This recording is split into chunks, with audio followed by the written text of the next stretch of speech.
Our today's topic is activated complex theory. It is a theoretical approach to chemical reaction rates has been developed which gives a deeper understanding of reaction process.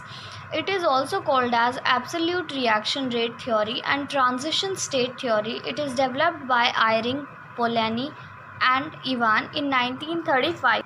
According to activated complex theory, the bimolecular reaction between two molecules A2 and B2 progress through the formation of an activated complex which then decompose to yield product AB. So here it is shown A2 plus B2 that it forms an activated complex first here, then it forms product. Activated complex can be treated as a distinct chemical species in equilibrium with reactant which then decompose into products. Here is a plot energy by reaction coordinate. It shows the progress of a reaction. Reaction coordinate is a measure of complex and it is not merely an intermediate in process of breaking and forming of new bond. The activated complex is unstable because it's situated at maximum potential energy separation between product and reactant.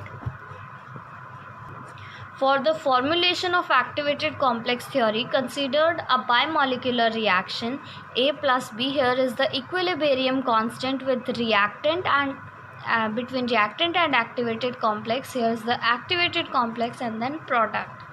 So in AB hash one vibrational degree of freedom which becomes a translation degree of freedom from at the energy of vibration is equals to RT by Na, and from quantum mechanics we know the energy of vibration is h nu.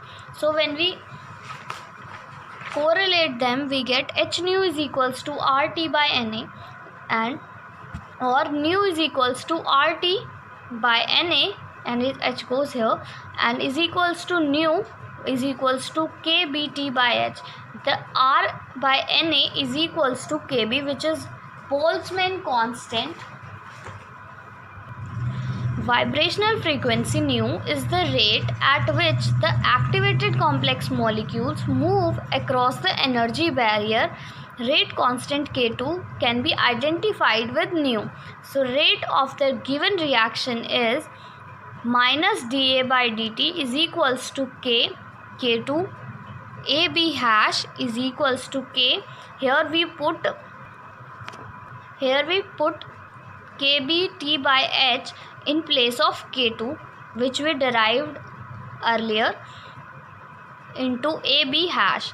So here K is a transmission coefficient, is a measure of probability that a molecule once it passes the barrier will keep moving ahead, not return.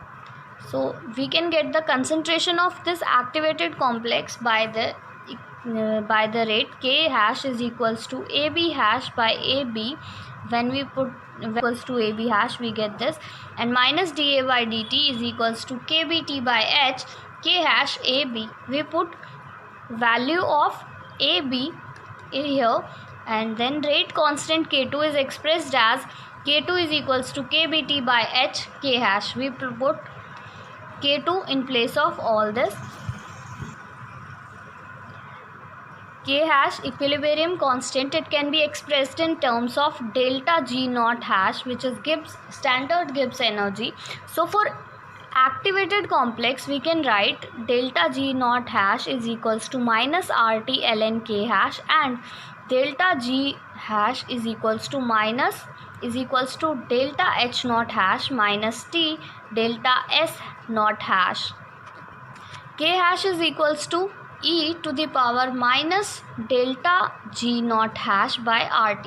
So we put in place of delta G this equation and this equation become e to the power minus delta G naught hash by RT, and when we put delta in place of delta G this we get e to the power minus delta S naught hash by RE minus delta H naught hash by RT. So when we put this value in equation second in place of K hash, we get K2 is equals to KBT by H into e to the power minus S naught hash by R e to the power minus E delta H naught hash by RT. This equation is called Eyring equation. Here delta S is the standard entropy of activation and delta H naught hash is enthalpy of activation.